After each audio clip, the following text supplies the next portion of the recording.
Assalamualaikum warahmatullahi wabarakatuh. Om Swastiastu, Namo Buddhaya. Perkenalkan, nama saya Amelia Restu Panggayu. Di sini saya akan mempresentasikan materi biografi dan autobiografi. Definisi biografi adalah riwayat hidup yang ditulis orang lain. Jadi, tulisan yang berisi sejarah hidup, pengalaman-pengalaman, sampai kisah sukses seseorang dinamakan teks biografi. Umumnya, biografi menampilkan tokoh-tokoh terkenal, orang sukses, atau orang yang telah berperan besar dalam suatu hal yang menyangkut kehidupan banyak orang. Membaca tulisan biografi akan memperkaya wawasan dan bisa menjadi teladan agar bisa menjalani kehidupan dengan baik serta mengisi hidup dengan karya yang bermanfaat, baik dari segi sendiri maupun orang lain. Adapun tujuan lain dari teks biografi ialah untuk memberikan edukasi masyarakat terkait berbagai sisi dari seorang tokoh. Mungkin itulah sedikit gambaran mengenai pengertian teks biografi. Untuk mengetahui dan memahami lebih dalam dan jelas perihal teks biografi, bisa membaca ciri-ciri struktur hingga contohnya. Ciri-ciri biografi. 1. Isi biografi adalah fakta kisah hidup seseorang. 2. Memiliki struktur baku meliputi orientasi, peristiwa, dan reorientasi. 3. Gaya penulisan dibuat menarik dengan bentuk narasi. 4. Kisah biografi bersifat inspiratif untuk mempengaruhi pembaca. 5. Berisi motivasi agar seseorang mencontoh. 6. Terdapat kesan dan pesan dari tokoh atau seseorang yang dituliskan. Sistematika penulisan biograf. 1. Lakukan pengujian dan publikasi. 2. Langkah-langkah menulis autobiografi. 3. Tentukan tujuan menulis autobiografi. 4. Lakukan pendapat terhadap perjalanan hidupnya. 5. Lakukan penulisan autobiografi secara utuh dan lengkap. 6. Melakukan publikasi. 7. Tuliskan halaman judul. 8. Tuliskan biografi atau autobiografi meliputi. 9. Identitas tokoh yang ditulis biografinya. Definisi autobiografi. Menurut Erianto dalam buku analisis jaringan komunikasi 2014, autobiografi adalah catatan riwayat hidup yang ditulis oleh diri tokoh itu sendiri. Autobiografi bersifat subjektif karena berasal dari pandangan hidup tokoh itu sendiri. Mengutip dari buku Cermat Berbahasa Indonesia 2019 karya Sutarno, tujuan penyusunan autobiografi ialah untuk menunjukkan riwayat hidup penulis kepada orang lain.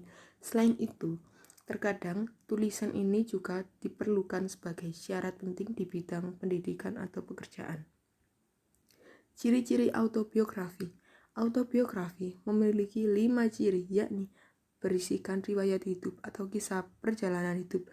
Ciri khas utama dari autobiografi ialah menceritakan ulang peristiwa atau kejadian tentang seorang tokoh. Biasanya peristiwa yang diceritakan sifatnya positif atau memberi dampak positif kepada pembacanya. Selain itu,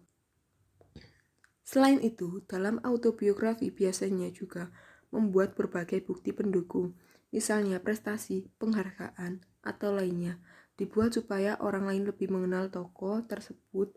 Autobiografi membuat riwayat perjalanan hidup seorang tokoh, sehingga harapannya pembaca lebih bisa mengenal tokoh tersebut lewat autobiografi yang dibuat supaya orang lain bisa termotivasi. Autobiografi memang berisikan riwayat hidup seorang tokoh.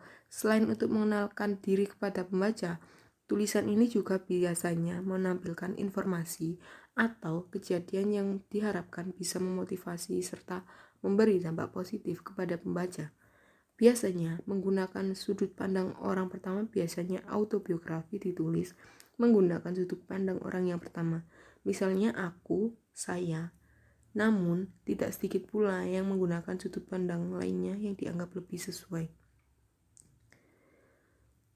Sistematika penulisan autobiograf. 1. Buatlah garis besar dari cerita yang ingin Anda tulis. 2. Kemukakanlah pengalaman Anda dalam konteks pelajaran. Contohnya, Setelah menyaksikan bagaimana istriku dapat mengatasi penyakit kanker dan merawat dirinya, aku menyadari bahwa dia telah mengajarkanku bagaimana menghadapi kematian dengan roh yang utuh. 3. Buatlah gambaran saat Anda menulis. Buatlah kata-kata yang Anda tulis menjadi semacam potret. Tutuplah mata Anda jika memang membantu. Dan bayangkan sebuah peristiwa masa lalu Anda benar-benar memberikan imaji mental. 4. Tulislah seolah-olah hidup Anda bergantung pada tulisan Anda. 5. Dan ini yang paling penting, duduk dan jawablah pertanyaan-pertanyaan yang saya berikan di bawah sejujur mungkin. Ungkapan sedetail-detailnya. Dan isi cerita Anda itu dengan bahasa dan kata-kata Anda sendiri. Gaya tulisan Anda tidak harus menyamai gaya penulisan Hemingway. Dan Anda tidak perlu mengkhawatirkan tentang ejaan dan kata-kata dan tata bahasa yang baik dan benar jika Anda tidak berkeinginan untuk mempublikasikannya secara komersil. Saya sampaikan, mohon maaf jika presentasi yang saya sampaikan ada kurang dan lebihnya. Saya mohon maaf. Wassalamualaikum warahmatullahi wabarakatuh.